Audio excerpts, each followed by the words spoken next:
अभी बिहार में भागलपुर में 1000 एकड़ जमीन 1 रुपए किराए के ऊपर अडानी को दे दी गई। आसाम में 3000 बीघा जमीन वहां की आसाम की सरकार ने अडानी को दे दिया। क्या करेंगे ये? तो अडानी साहब, हमारे प्रधानमंत्री के चहेते अडानी साहब आसाम में सीमेंट की फैक्ट्री बनाएंगे। तका सिमटिया में बनी है तो फ्री में बटिया का देशवा में। भागलपुर में क्या होगा 1000 एकड़ में? तो 1000 एकड़ उस जमीन के ऊपर 10 लाख पेड़ लगे। बिजली बनाने का पावर प्लांट लगाएंगे। बिजलियां फ्री दी हैं देशवा में, ओके बेची हैं। कहा गया था कि सौगंध है इस मिट्टी की, हम देश नहीं बिकने देंगे। अब कैसे बिकाई? गरीब का मड़ई बा तो मड़ई बुलडोजर से ढहा ताकि तू बंजर में बढ़ा। आई अपन मौसी और भाई लोगन के 1000 एकड़ और 3-3 हजार बीघा जो आवंटन होता ओकर का होई? सर थोड़ा सा पॉलिटिकल बात हो गई है। हाँ। जीएसटी का उत्सव मनाया जा रहा है। हाँ?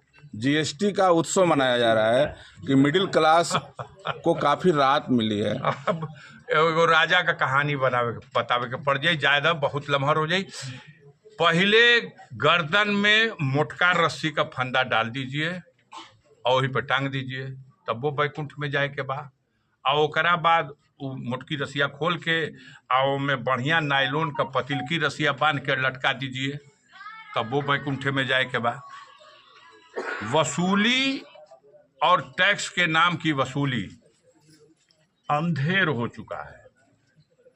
हमारे प्रधानमंत्री जो विश्व गुरु की संज्ञा दिया है देश के भक्तों ने, उनको देश में डंका, दुनिया में डंका बज रहा। आज स्थिति कहाँ है? उनके बेस्ट फ्रेंड हैं ट्रंप साहब, और ट्रंप साहब तोहफा दे रहे हैं।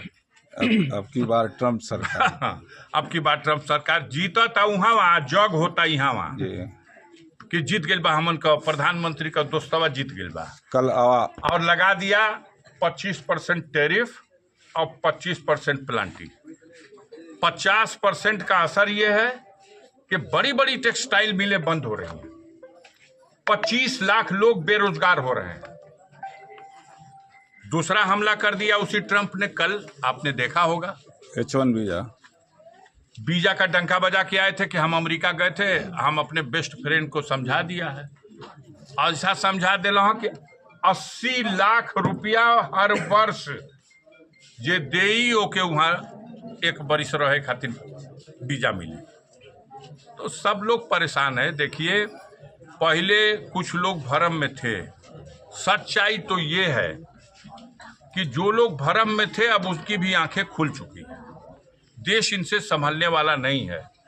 200 लाख करोड़ रुपए का कर्ज भारत के ऊपर, और आज भारत के हर नागरिक के ऊपर, आपके ऊपर, हमारे ऊपर, इनके ऊपर 4,80,000 रुपए का कर्ज हो चुका है।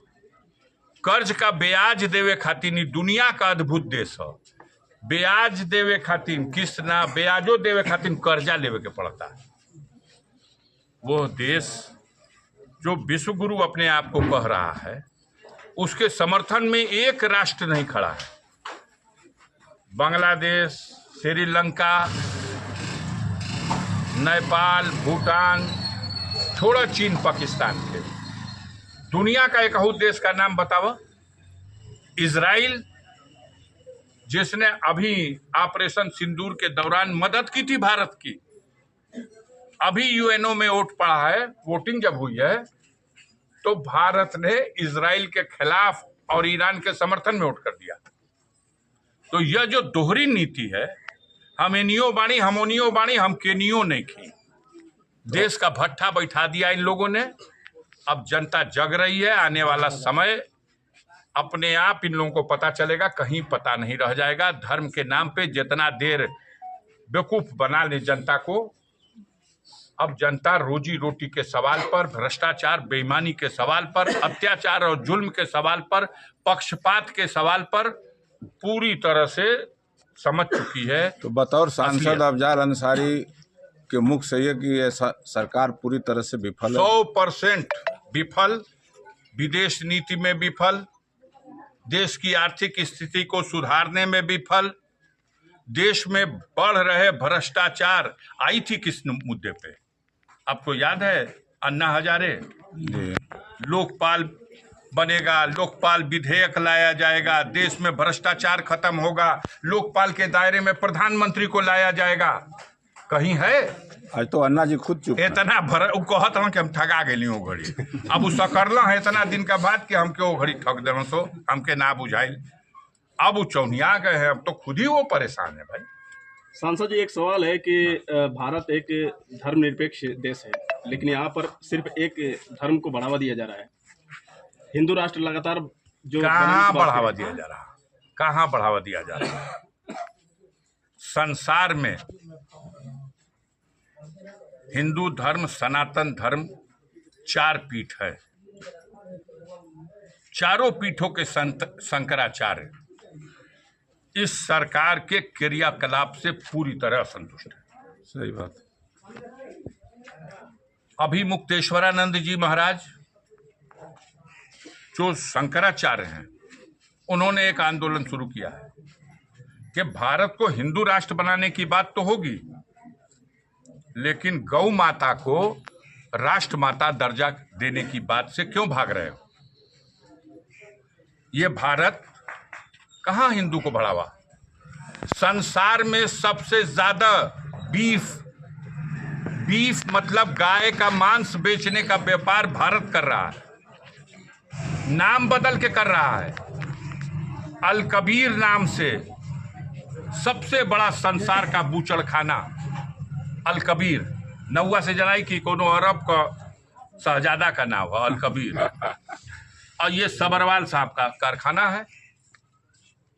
और पूरे हिंदुस्तान में एक तो नहीं 10 जगह है। सबसे बड़ा बीफ का कारोबारी है। हमारी सरकार, भारत सरकार, बीफ काटने और बेचने का लाइसेंस दे रही है। भारत के 13 राज्य ऐसे हैं सीमावर्ती। आप चलिए आसाम, नागालैंड चलिए, मिजोरम चलिए, आ जाइए गोवा तक, 13 राज्य, सरकार भाजपा की, और खुलेआम गाय काट के बेची जा रही है। दुनिया को गाय की मांस की सप्लाई दी जा रही। का पूर्वक बनावे खातिर, आदमी के बेवकूफ बनावे खातिर कि अरे भैया ये धर्मा अवतार लोग आगे बड़ा राजपाट में, ही लोग बड़ा धर्म का कल्याण करते हैं। गौ माता के नाम पर महाराज इन लोगन के शुद्ध मानले नहीं खे हिंदू धर्म में। सर अंतिम सवाल है। मौरवा सटावल जाला जकर बाल बच्चा बियाह भइल बा ओकरे से। सांसद जी, एक सवाल है केहू के सटावल चाह बजा। हाँ, मोदी जी के जो गुरु हैं भद्राचार्य जी, जो मथुरा में जाकर ये बोले कि हम यहाँ पर आते हैं तो मालूम पड़ता है कि मिनी पाकिस्तान में आ गए। अब वो जाए तो उनके छोड़ दो। देश में उस संत का भी अपमान वो कर दिए। जी जी, दुखी सब हो गया। प्रेमानंद सब सम्मान करता है वो अपने दायरे में, एक बहुत ही नपी तुली, और उन्हों का अपमान जब वो करे में नहीं चुकत, वो शंकराचार्य लोगों पर टिप्पणी करने में नहीं चुकते, तो भैया उनका बारे में तो हमनी का मान कर पोसल हुआ पीठ पे नहीं खाओ। जहूराबाद में आप बहुत दिनों बाद आए हैं और एक मार्मिक घटना है, लेकिन बहुत भैया देखिए, हमारे जहूराबाद क्षेत्र में काफी दिनों के कुछ साथी थे।